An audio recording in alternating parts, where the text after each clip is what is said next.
Episode 29, the 1-year anniversary, the Photon Podcast, coming up.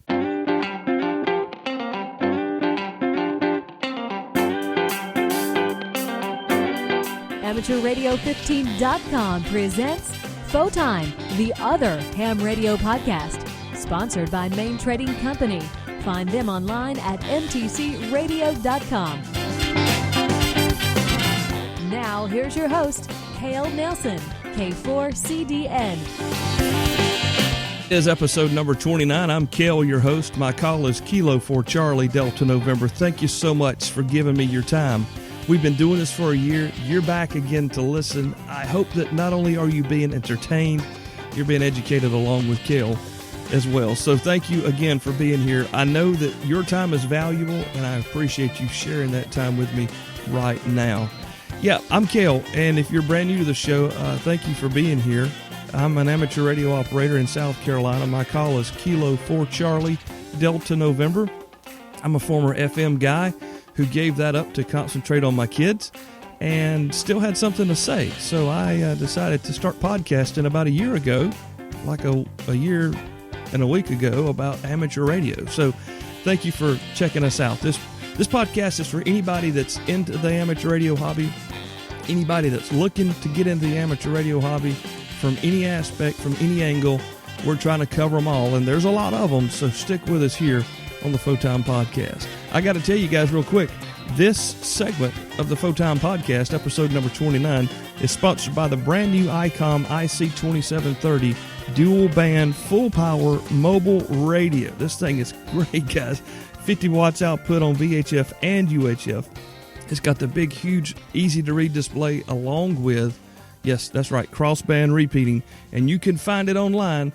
The best price that I've found online is with my friends at mtcradio.com. Check them out, mtcradio.com. Call Richard and get your brand new ICOM 2730 dual band mobile today. Kim and Ray Nelson. Now that, to me, that's a little odd because I'm a Nelson as well, although we live probably about 4 or 5 hours separated. And we're probably not connected by anything, but we share the same last name. So welcome, both of you, to the Photon Podcast. Thank you. Thank you. All right, so you guys have a business in South Georgia. It's Mary Papa Delta MPD Digital, and you manufacture Coax cable assemblies. Now, Kim, this is your business in a sense, if I'm not mistaken. Could you tell us a little bit about your business? Yes, it is my business. It started about 7 years ago when Ray was looking for a stress relief, and he started working with cables as a hobby. And I was unhappy in the job that I had, so I was looking for something else to do, and he challenged me to try to figure out how to put connectors on cable, and he probably thought I was going to fail at it, but after trying it and learning what connectors went to what, I was able to make them in our spare bedroom.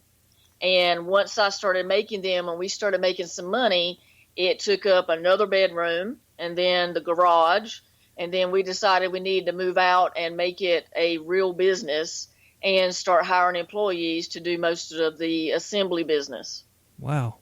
You know, a lot of the best ideas happen that way. And oh, yeah. Now, you guys are both veterans as well. Is that correct? Yes. We were both in the Army. Well, thank you both for your service to our fine country here. Hey, tell us a little bit about the business. How long have you guys? How long has MPD Digital been in business from that time, started in the spare bedroom, to where you are now? It's been 7 years so far. Okay. And you are located. What's the city's name in South Georgia? Albany. Okay, I call it South Georgia because Georgia is south of me. Yeah. So if you're south of Atlanta, you're virtually Florida. We are. Well, we're 90 miles from Tallahassee, if that answers your question. Okay. So we're about as south can get and still be in Georgia. I got you. Well, I've been through that area a time or two in the past, and it's just as hot there as it is here. Oh, yeah, definitely. All right, so Kim, you were in the Army. You're both Army veterans. You I think you worked in some other field. You didn't like it. You decided to start Well, you took a dare because Yes. Ray was making cables up.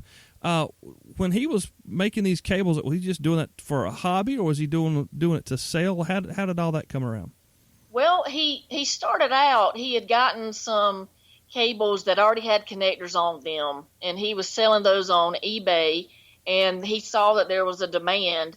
So that was when he got the idea, well, maybe I could just buy bulk cable and then some connectors and kind of make up different lengths that would sell better on eBay, and, like a little side job.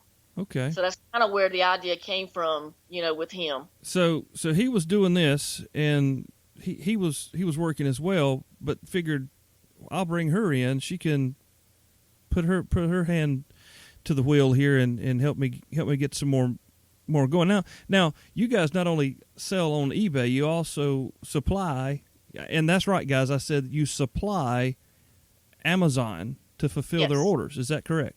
Yes, that's correct. Okay. How many employees do you have? I have 12 employees right now. Wow. From the bedroom to 12 employees. Now, as a small business person, my wife and I have been in business since about 2000, 2001. That is, that's nothing short of miraculous that you're still in business in this economy, thank goodness. But secondly, to be able to provide jobs for folks here to have something to do, well, thank you for that as well. Tell us a little bit about your manufacturing facility and how things go down at work every day. Okay, I'll let Ray. Sure, I'll take that one for you. Basically, we just moved last year to what I consider probably a permanent home for quite a while.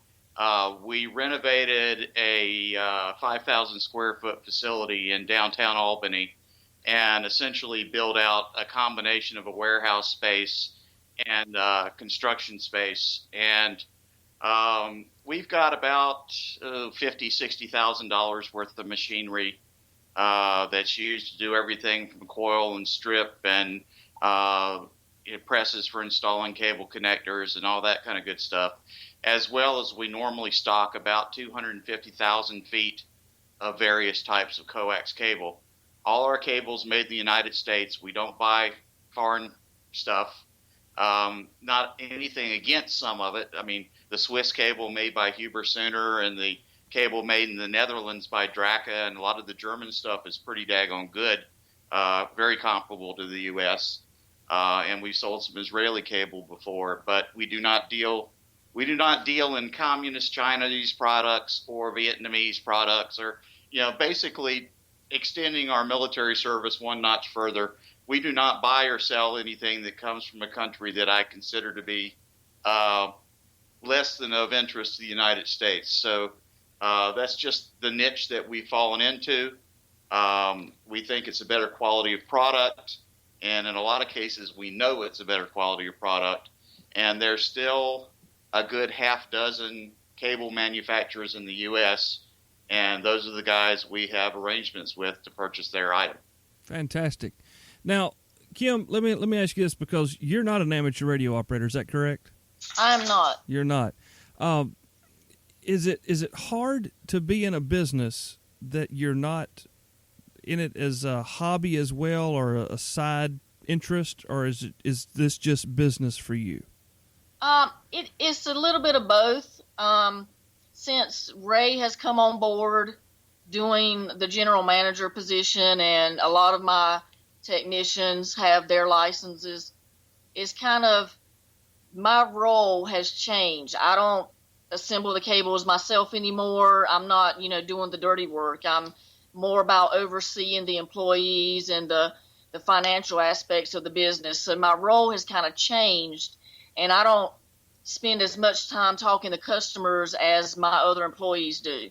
So yes, it would be great if I get my license, and I've been hounded by quite a few people. So that's something I do have in my future, to go ahead and get my license.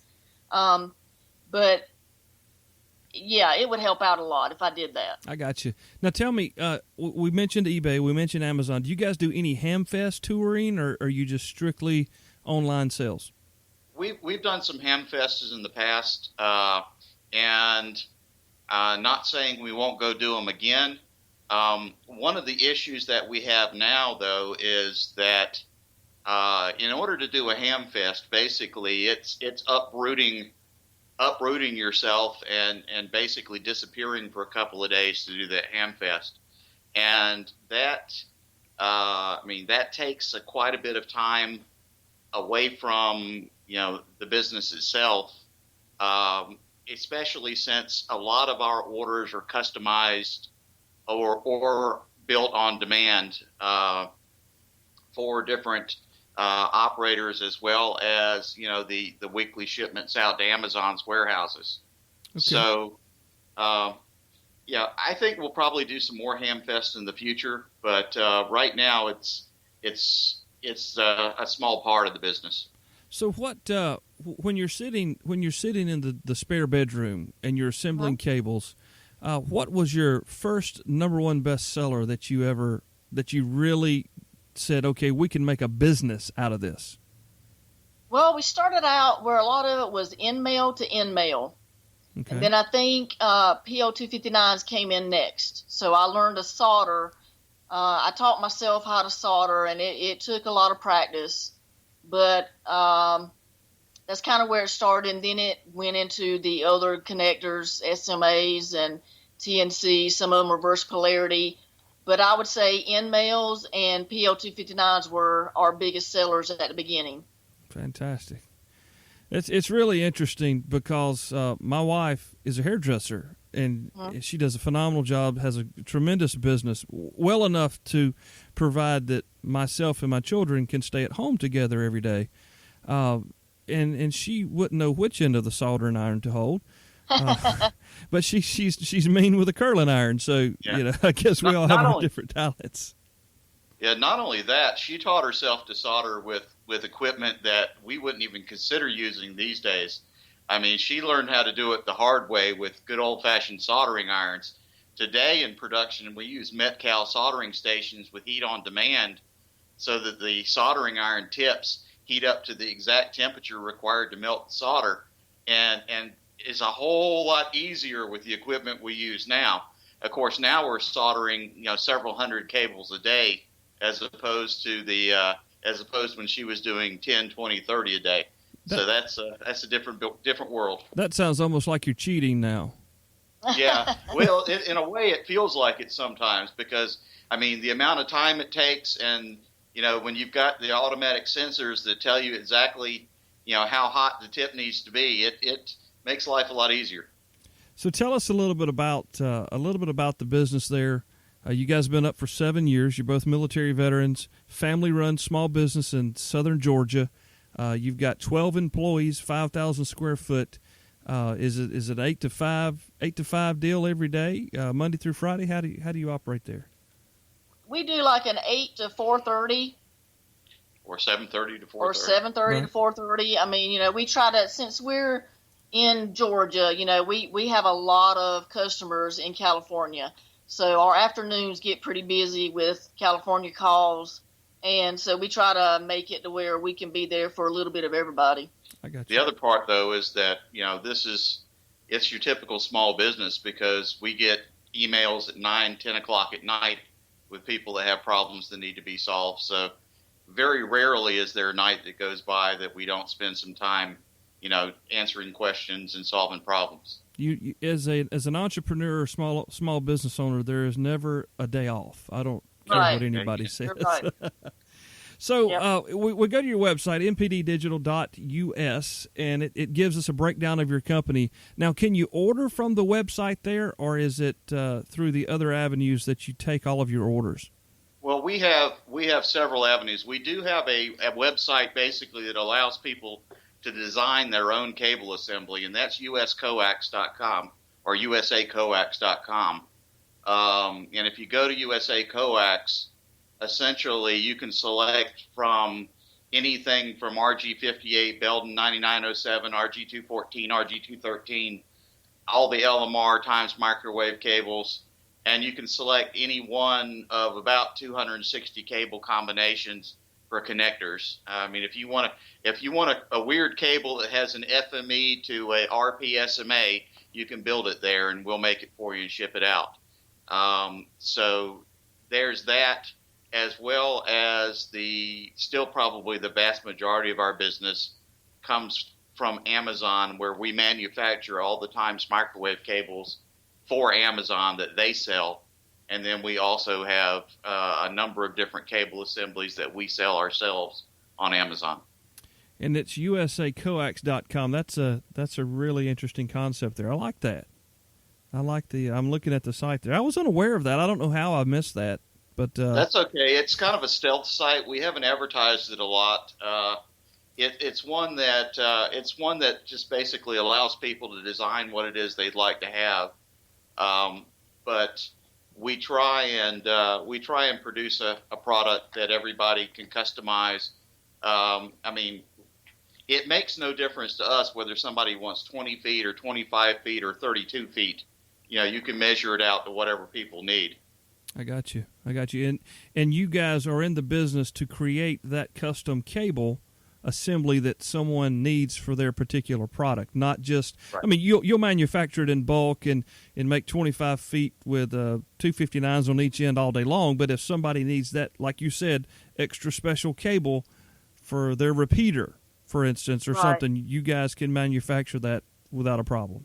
Right, and one of the things that we also do is we help with phasing. So if if someone calls us up and says, okay, I need it to be exactly this from tip to tip, we'll do our best to make that happen. Gotcha. About 1/8 of an inch is about as close as our tolerances are in most cases. If you got guys doing moonshots and things like that need exactly 15 feet to the nth degree, we can usually get it to with about 1/8 of an inch. Wow. That's close enough for government work. Yeah, it works. usacoax.com. Now, folks, we're talking again. We're talking to Kim and Ray Nelson. No Ken that we know of, but we do share the same last name, and they are with MPD. I have dyslexia, so you have to give me a second. MPDdigital.us as well as usacoax.com. Now, you said that's a stealth site. You don't really advertise it. You just did. So if you see a bump in orders, you'll know where that came from. That's fun. We'll take them. Yeah, guys, you can go to usacoax.com. All USA manufactured cable as well as assembly here in the southeastern United States of America. Let me ask you guys another business-type question. 2008 got really hard for my wife's business. We had a big day spa where we had about 23 employees, where we had massage and facials and manicures, all these extra add-on things that people would come in and use their credit cards for. Right. In the credit crunch of 2008, a lot of those ladies who were doing those services had to find something else to do or some way to figure out a way to stay themselves in business, and it got really tough for a lot of people.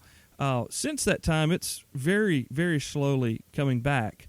But have you guys recognized any recovery in your business, or did you ever have a downtime in amongst that time? Well, that was really probably about the same time you were starting. So, we started our business in September of 2001. Yeah. So we picked a bad time to start. Time there. Yeah. Yeah. There were some tough times there and you're right about that. There was a definite downturn in the economy and a downturn in online sales as well. And we had the situation where you wake up one day and all of a sudden your credit card processors aren't there, and so you have to switch gears in the middle of everything. So it's been some interesting times, And then I've got Mr. Obama saying we didn't build this, so sometimes you just want to reach out and make it plain that zero government assistance has gone into this business, but. There's been some interesting times, but this summer is the first time that we're starting to see a lot of infrastructure expenditure.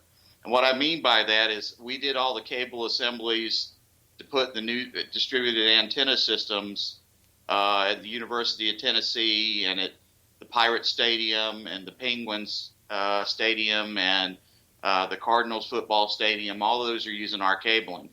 So, we're seeing some infrastructure spending now that we haven't seen in quite a while, and that's helped some too. Well, that was going to be my next question. It's more than just about the hobbyist, if I can say right. it that way. You guys are a full-blown corporate entity that can handle orders like that from a larger larger conglomerate type contractual agreement purchasing power, down to the poor guy like me on the farm who needs 35 feet of LMR 400 or something. Right. And that's something that we have increased our capability of doing, bulk production, to do those kind of corporate jobs or the big jobs, but we've never stopped and do have absolutely zero intention of stopping servicing the customer base that pays the way, and that always worked for us, and that's the amateur radio guys. And it's a lot more fun to deal with the ham operator who needs a new transmission line for a 10-meter antenna than it is to produce 50 18.5-foot cables with QMA connectors to hook up an antenna system for cellular phones. So we do both of them, but we have more fun working with amateur radio. I got you. And I don't know how I've forgotten this, Ray. What's your call? I haven't even gotten that from you. Well, it depends on whether or not the vanity call sign I got simply because of the business is November 1 Mike Papa Delta, or N1 MPD. My call sign that I got starting out, KK4 UIS. But that's something I don't get to spend as much time up on the air as I'd like to, but we've been in the hobby now for about 3 years. Fantastic, and I can appreciate the not having the time to enjoy the hobby comment. It seems that's how it goes. You get into something that's related to a hobby that you enjoy, and you wind up doing the work, and everybody else is getting to play. But that's okay. You've been licensed, you say, for about 3 years or so, but you were making cables 4 years prior to that. Where did that come from? Were you in the military? Were you in the communications area, or is it just something that you like to do? Well, I had a little bit of experience with it in the military because I was in the logistics side of the house, and we worked on some of the electronic services. My contracting job after the military was in IT and electronics, so I was exposed to it that way. Initially, we started out making a lot of cables for satellite and wireless internet and things along that line, and very, very quickly learned that the customers for amateur radio applications were a whole lot nicer to deal with than the customers that wanted to steal their neighbor's internet. Main Trading Company, celebrating 6 years in the amateur radio business. Visit the website www.mtcradio.com and be sure to give us a call if you don't see what you're looking for. And if you happen to catch Danielle on the phone, she's our latest employee at Main Trading Company, and she just got her tech license. Congratulations to our very own Danielle Varner at Main Trading Company. Give us a call for all your ham radio needs, 903-737-0773. Segment 2 of the Photime Podcast brought to you by the Kenwood TS590SG, the class-leading performance, probably one of the best receivers on the market, and it can be yours in 100 watts across the bands, HF through 6 meters, along with full DSP. Check it out online at mtcradio.com for your best price. Call Richard at mtcradio.com today to get your Kenwood TS590SG.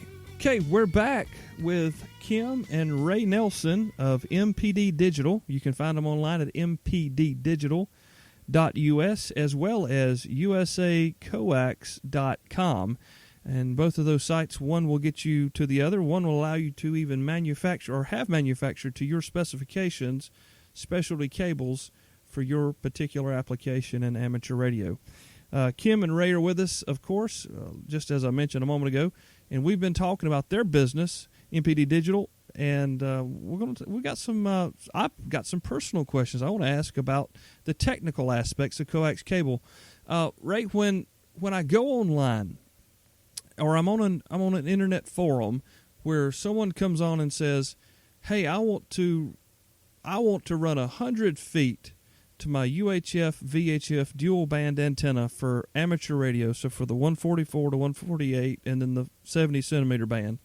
Right. What coax cable can I use? I'm running 100 feet, and some guy will come up and say, well, if you're under 100 feet, you can run an RG8X, or someone says, no, you have to have an LMR type cable.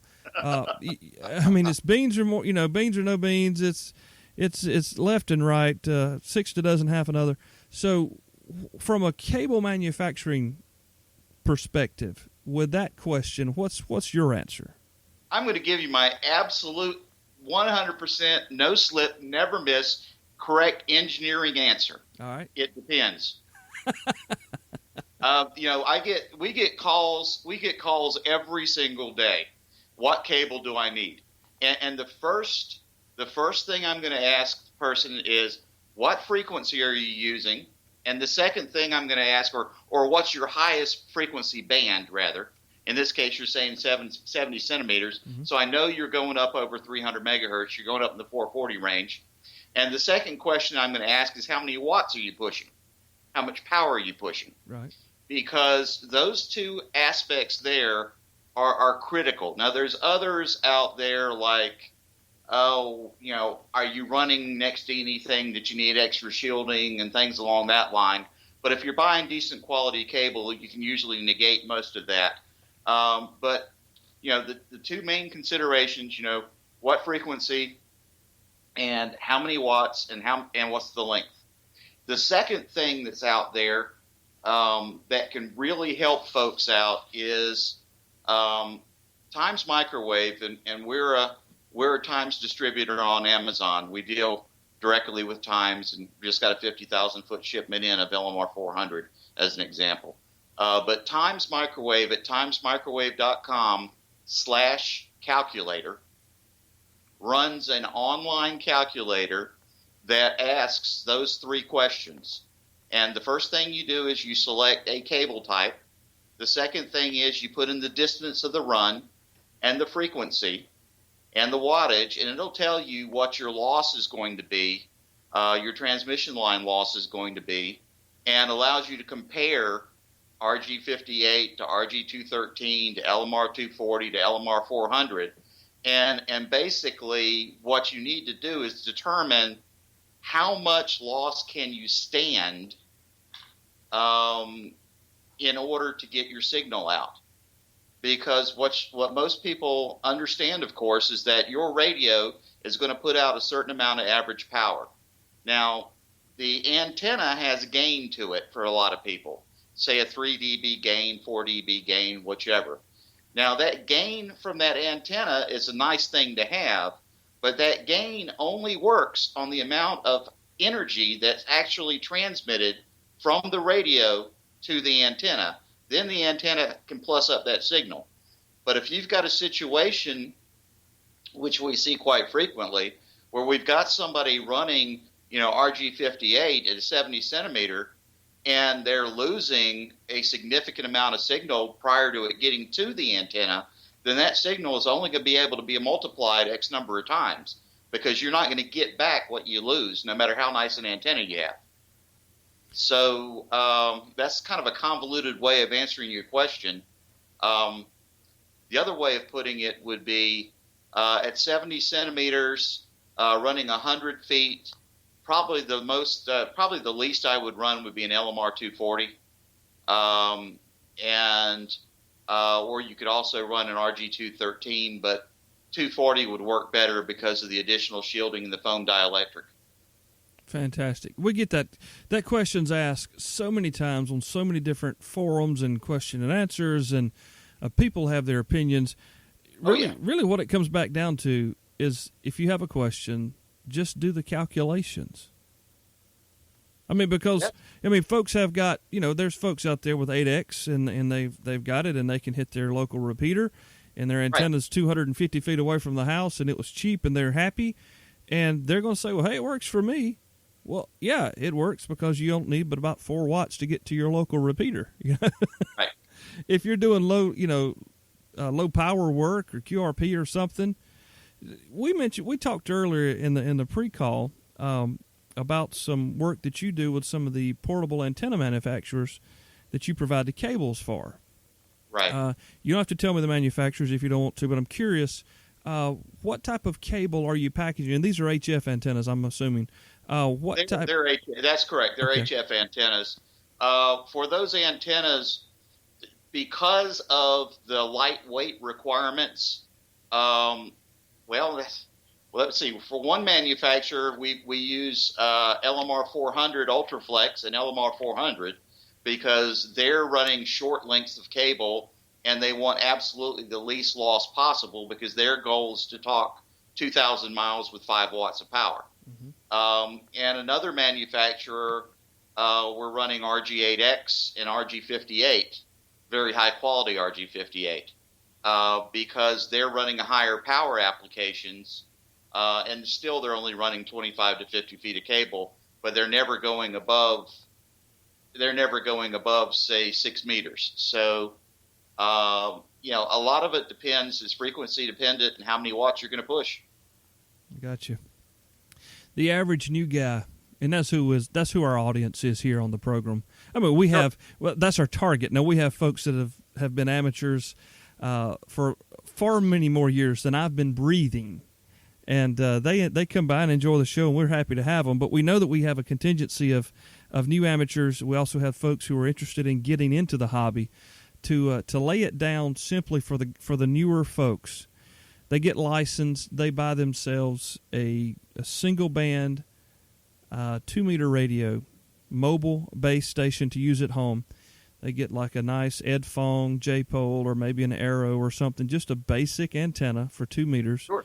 And they're going to put it up on their chimney or up on a mast above the end of their house, and they've got a 75-foot run. We go to the calculator, but what does your gut tell you? What can this guy on his budget, which is a beer budget with champagne taste, what's this guy going to need to buy cable-wise to get a good signal on 2 meters and not break the bank? Okay, that's a great question, and there's a couple of right answers for it. The first thing is that understand that your radio, your coax, and your antenna is a system. Spending $500 on a radio and then $20 on coax and an antenna is not the best way to go about reaching out to the world. What you need to look at is your system. I mean, it's just like, think of it as buying $1,000 stereo and $20 speakers. Mm-hmm. Doesn't matter how great the stereo is. It matters what can be heard. So understand that you're better off investing money to get the maximum amount of signal out to the world. When you look at the cabling, there's a couple of rules of thumb. Number one is that all aspects of quality and construction being equal, every time you double the size of that center conductor carrying a radio signal from your radio to your antenna, you cut your amount of transmission line loss in half. And what that means is that RG213, as an example, you'll cut the transmission line loss in half, going from, say, 58 to 213. There's a significant drop in loss going from 58 to RG8X. So every time that wire gets bigger, more copper equals more signal. A lot of it boils down to the amount of available cash. The smallest I would go in this situation would be an RG8X. I would not mind running a 213. RG213, RG214 is complete overkill. LMR 400 is complete overkill for that. You can turn around and run it, and you'll do great, and you'll get the maximum amount of signal. But 240 would work just as well, and you'd save about 35% off your antenna run. Now, having said all that, and I'll quit after this, understand that good quality RG8X is better than bad quality RG213. And so knowing what kind of cable you're running and where it's coming from is a large part of it, because You don't want to buy something that's going to cause additional heat loss and other good stuff. So sorry for dragging that out. No, that actually was a phenomenal answer. Appreciate that. You're looking at eBay and you're shopping. And the guys are convinced you have to have a 213 cable. So you're shopping and you're like, oh, this stuff's like 2 or 3 times as much as the 8X is. But then you find a really nice, pretty decent price. It's almost comparable. It's still higher, but it's less than the majority of the other 213s. You're saying that there are lesser gauge or grades of quality cable that could actually, you wind up spending more money but having less than you could have gotten with a nice 8X cable. That's correct. And the reason for that is fairly simple. RG, these designations that you hear, RG58, RG213, the old radio guide designations, World War II era nomenclature is a great thing. Understand, however, that in today's world, the only thing determining the specifications of the cable is what the manufacturer feels like doing. That there are still mil specs, but if that cable is not manufactured to a specific military specification, there is no other guideline for the quality of copper, the amount of shielding, the type of dielectric. There's no guideline at all for that. The only thing that RG213 designates today is that it's going to be a 0.405-inch cable with a certain size of center conductor. It has nothing to do with how it's manufactured, what type of jacket it has, what type of dielectric it has, whether it's an 80% braid shielding or 96% braid shielding, whether or not the shielding is made out of aluminum or copper, whether or not there's too much tin in the alloy. All those things are determined only by the manufacturer and their sense of propriety, so to speak. So they can put their name on it if they want, but it doesn't mean that it is a quality cable. And you guys, you only use cable manufactured in the U.S. by U.S. manufacturers, of course, that meet your specifications to the type of quality you wish to share with your customers. Is that correct? That's correct. The other thing is we only sell mil-spec grade cable. Okay. We don't sell cable that's manufactured to less.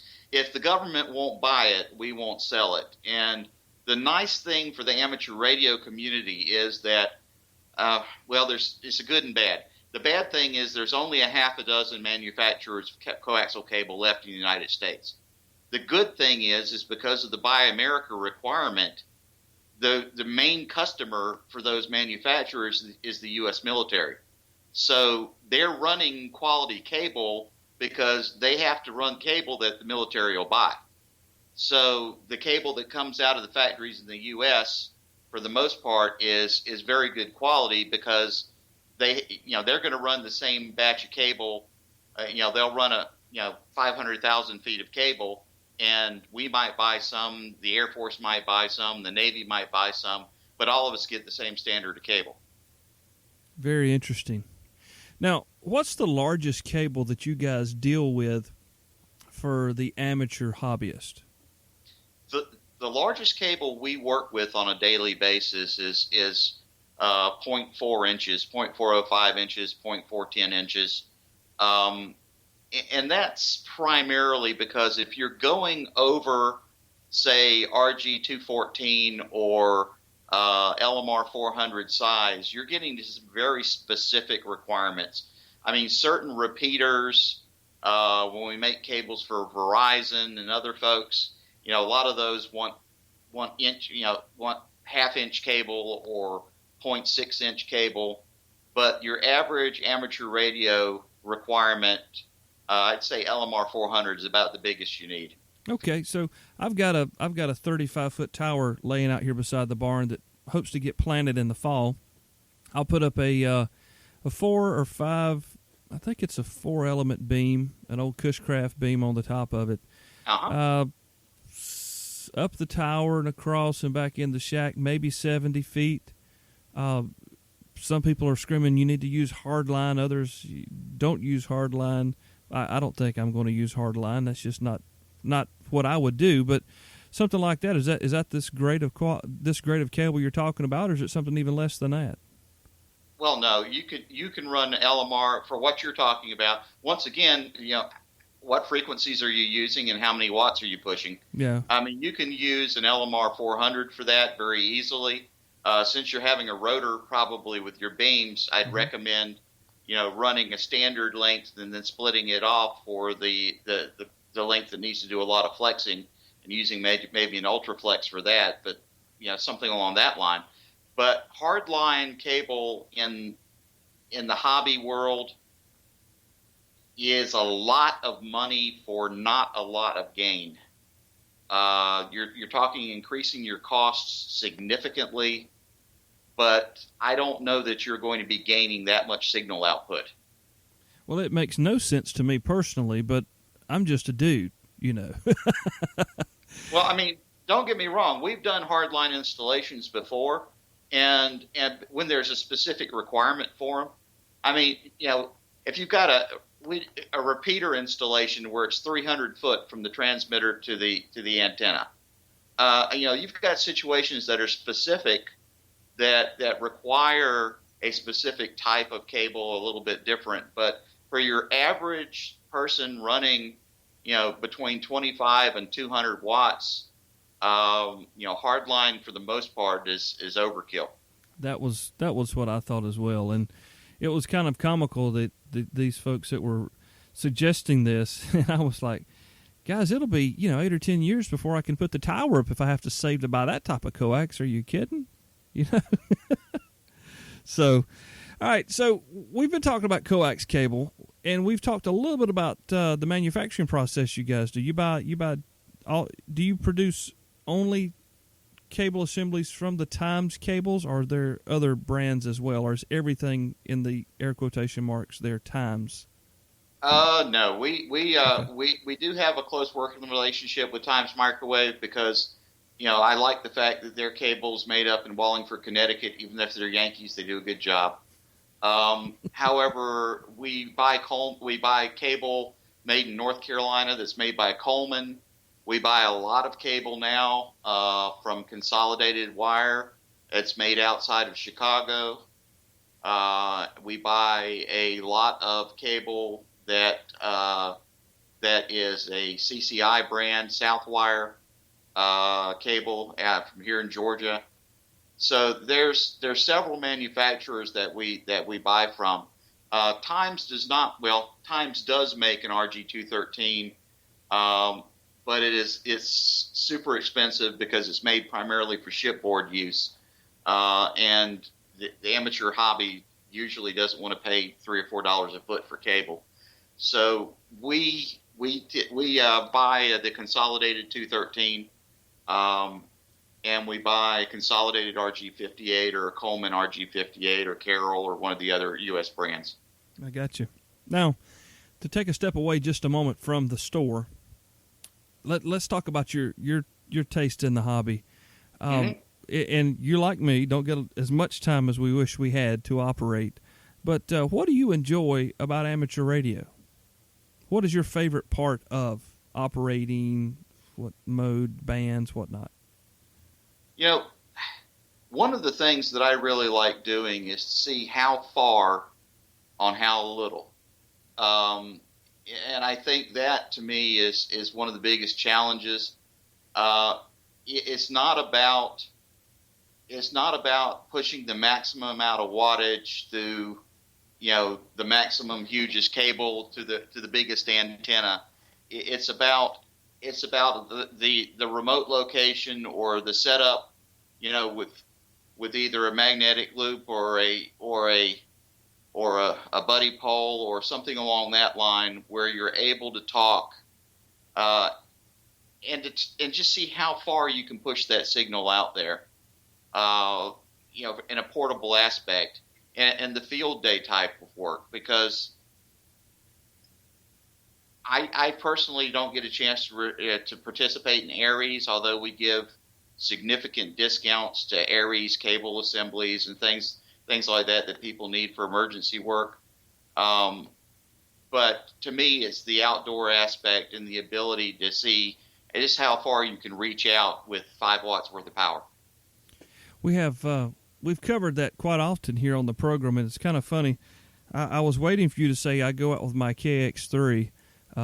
Most everybody that I've talked to on the show has one except Kel, and I'm going to get me a patch made or something that says no, I don't have a KX3. But it's sorry, some folks are laughing at my bad inside joke there, and others are still scratching their head. That's okay. That's okay. I would like to operate more like that. I don't necessarily have the equipment to do so. Now, that's an excuse. I understand that. But a friend of the show here, George Zaropoulos from the San Francisco Bay Area, has begun producing a portable antenna. It's called the Pac-Tenna, and I've used it here on the farm. It works really well. It's very, very lightweight, very portable. And I would like to get a rig that I could really make some use of that. And I had it all planned out a few weeks ago. We were going going camping with the family, and 2 other families were going with us, and we're going to tent camp up in Brevard, North Carolina. And I had planned to take the radio and the antenna and try to make it work, get just a little time. When I arrived back home on Sunday, I was so grateful that I didn't take up any of my packing space with my radio stuff, because the time never arrived that could have happened. And that's just how it is. It's where I'm at, and I'm okay with that. I'm okay. But it would be fun. It would be fun, and maybe one day I'll get to that point of freedom to. I'll probably regret ever getting to that point. But anyway, it's very interesting. The coax question, it always comes up, and everyone always has an opinion. But I think, Ray, more than once, you've helped us understand that the best way to come to the best answer for that question is to calculate in real life what you're going to try to do. You can get your buddy's opinions if you want. You can even call the manufacturer or call someone like you and get your ideas as well. But really, we can save a lot of time and headache if we'll just use the calculator. Is that correct? That's correct. One of the things you want to understand is buy the best coax that you need.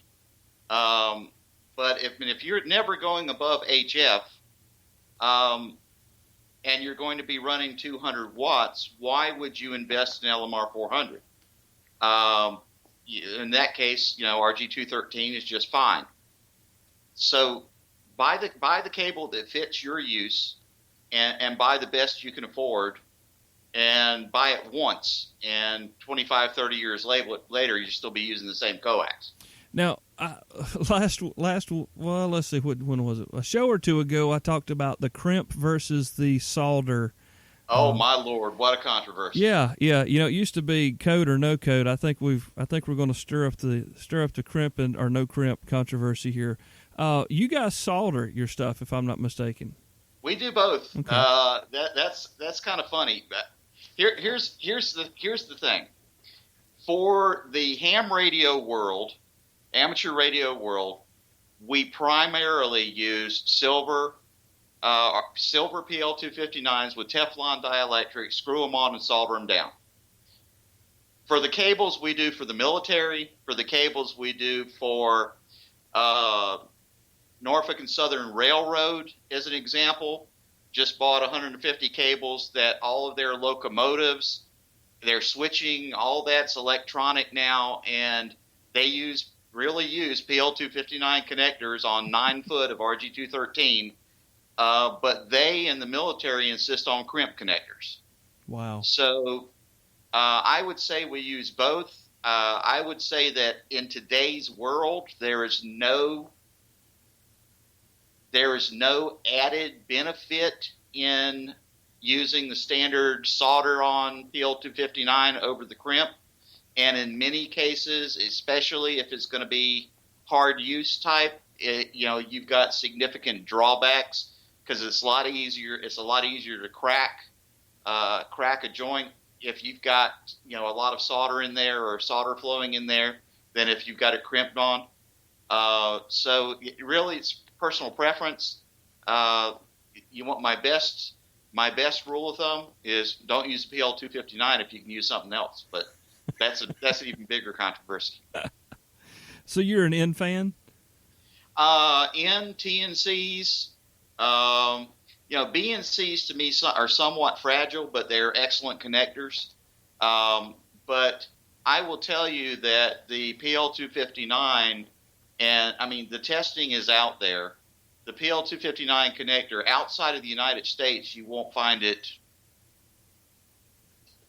Radio manufacturers that produce radios and ship them to the U.S. will put SO239 or female UHF connectors on the back of them, and the same radios they export everywhere else in the world get in female connectors on the back of them. I guess that's old cheap hams who are still wanting to just solder on the low cost connector, maybe. Well, the problem is that the good quality PL259s are twice as expensive as decent quality N's and T and C's and stuff now. Wow. Well, literally almost more than twice as expensive. I had go ahead. I was just going to say in order to have it requires more brass, more silver, and more Teflon to produce a decent quality PL259 than it does any of the other connector types.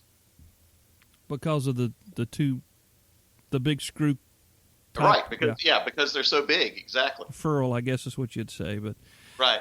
Yeah, well, I've got a friend of mine who is a very dedicated DXer. He had that onto his house to get his radios in. I mean, he's just an awesome dude. No, he's just one of those guys, you know. I mean, he's been doing this for 50 plus years, and it's his passion, you know.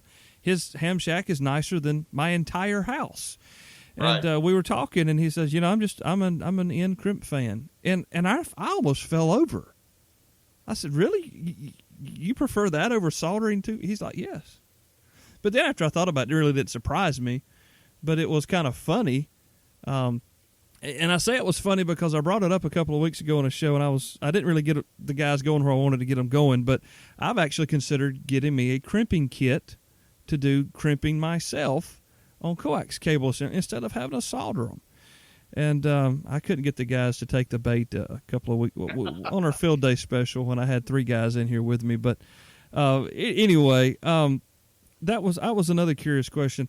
I've got some cable assemblies that you guys made for me a few years ago, and it's kind of funny because I just found you on eBay, and I'm just, you know, I'm weird, I guess. But I was looking for someone manufacturing cable in the U.S., okay? And then I kind of got it down to where there were 3 or 4 5 different people, and I chose you guys because you were in the southeastern part of the U.S. for a couple of different reasons. Number one, I liked what you had to say, determining your product and your quality and whatnot. Also, I could get it pretty quickly from you versus someone in Arizona. So right. But the assemblies I got were just, I mean, if wire can be pretty, they were gorgeous. I mean, it was so meticulously well done. I just kind of held them for a few minutes and thought, wow, these people really know what they're doing. And I just want to commend you on your work. And I can't remember who, and I'm embarrassed to say that one of our Facebook followers actually posted a message back when I alluded to having you guys on the air a few months ago. As we've been talking about this for a long time, but I said something in one of the episodes. We've got an episode coming up with MPD Digital, and he said, I've been buying from these folks for years. I'm so excited you're going to have them on your show. They do such a great job. Their quality is so fantastic. So your work speaks for itself. And, you know, in today's society, in today's marketplace where everything is so competitive, I mean, Amazon is the most competitive place in the world to do business. It's so neat to go on there and type in coax cable or something like that, or just type in MPD Digital, and all the assemblies that you sell, and they're so reasonably priced, comparatively speaking, for the quality that you're going to get for what you guys manufacture. It's really cool to see that available in such a broad fashion, to the extent that I'm going to add a new category to the Amazon store that we have here for the podcast, just coax cable assemblies, and they're going to be full of the MPD Digital. So, guys, if you're looking for some high-quality stuff, these are the folks to call. We appreciate it. You know, one of the things that Kim and I are very proud of is that 27% of our business is from repeat customers. And that's that makes us feel very good, because we actually had a company that runs statistics and analysis, and that's what they do for a living, is they sell it to manufacturers, call us up and say, how do you do this? And the answer was, we never set out intending to do it. It's just the way it is. And that, I think, is one of the biggest compliments to Kim and how she runs the business. Well, you guys do a fine job, like I said, and I've really enjoyed having you on. I know that after this episode post, I would imagine that we'll have some comments and some questions, and I'm going to direct them to you and let you handle them, because Sure. You're the pro. I'm just the dude. So if you do have questions and you want to send them in, you can contact us on the Photime website. You guys know how to do that, the listeners. If you want to check them out online, man, go to Mary Papa Delta, mpddigital.us, or if you want the really cool website, it's Coax. Is it Coax Cable USA or coaxusa.com? Get it right for me, because I'm going to screw it up. USA Coax. See there? Dyslexia everywhere. usacoax.com. And you're also, you can be found. Do you have a specific seller name on eBay? Yeah, it's actually under Sage Maiden for Kim's original seller account. Okay, Sage Maiden. And we'll link all of this in our show notes, like we always do for our folks, to make it easy for you. But the usacoax.com, the mpddigital.us, there's contact telephone numbers there. Don't call them after 9 o'clock Eastern, guys. Really, they like to work 8 to 5. So give them some slack. At least, even if you're on the left coast, just call in when you first get up in the morning. You'll be okay. But if you have some coax cable needs, if you're, a lot of the guys that listen to the program, I've made a couple, but we do these the portable, radio boxes, MCOM boxes, or Aries boxes, or whatever you call it, Go Box, right. And that's what you guys did for me. And I had some PL259 UHF to BNC connected cables you guys did for me. Gorgeous, right. Just gorgeous.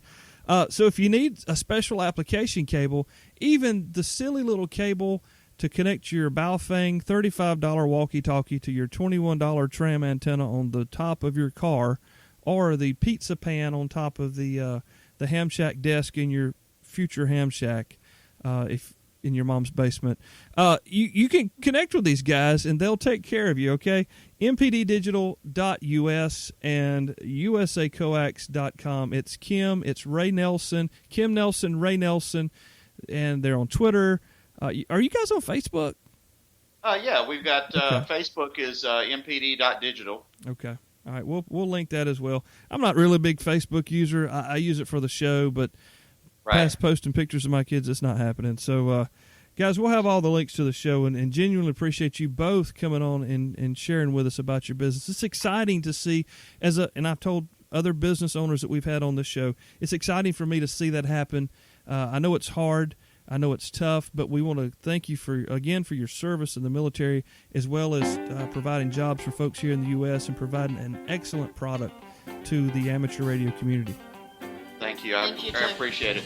Kim and Ray, thank you both so much for coming on the program. It's been a great time having you here. And before I go any further, I got to say, on episode 25, we had some giveaways. Some folks who have been on the program before came back and said, hey, we'll share with your listeners. We appreciate you having us on the program.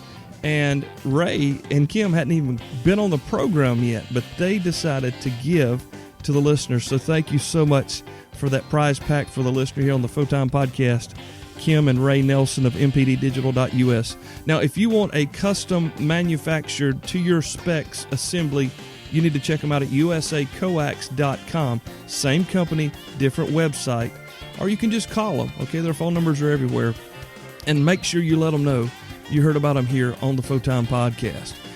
We got some great shows coming up. I know Jeremy's working on some SDR stuff along with Gerald.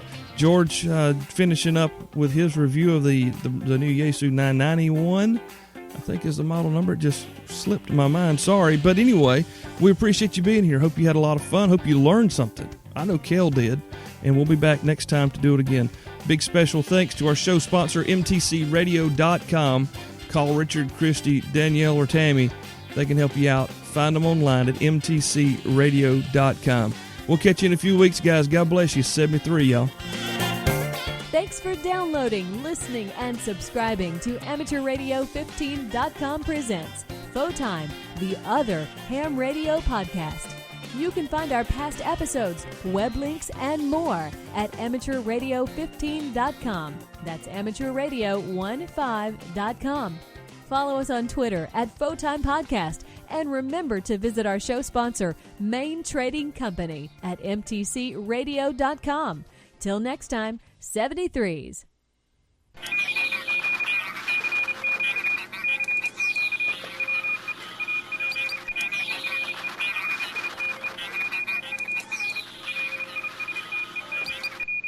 Field Day 2015, we've got a Pac-10 update, November 9, Lima Papa Tango. My buddy Brett, I think he was a little skeptical of the Pac-10's performance, but set it up overnight for Field Day. And Brett, tell us about your impressions of the antenna.